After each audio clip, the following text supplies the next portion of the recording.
Good evening, everybody. I'm Pierre Roberge, the Daily Trader. It is August 5th, and we are going to take a look at Palantir Stock from a technical analysis perspective. My goal in doing these videos is to help you understand how to use technical analysis to make better trading and investing decisions. But I'm not a financial advisor, so please do your own research and make your own decisions. So Palantir up 13 cents, 1.15%. Closed at 11.45. Post-market, we are at 11.43, minus 2 cents. Let's look at what we have here.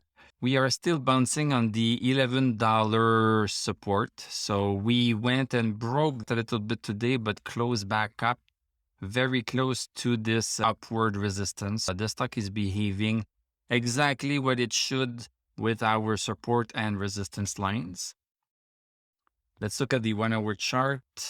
So on the 1 hour chart, we opened a little bit lower here, big green candle during the first hour of the day. So very strong right here. Then a big pullback also, then the third hour going back again. And then things got a little bit more quiet with some move up for the last 2 hours. I think some people want to get in before the earnings call on August 8th. So I think some people might be positioning themselves before that. Let's go back on the daily chart. So in terms of the indicators, everything is great. So stochastic at 94, super strong. MACD strong. RSI is getting close to the overbought position, and the MI also super great. So nothing to complain about here. So Palantir fared a lot better than all of the indices. Something special is happening with this stock.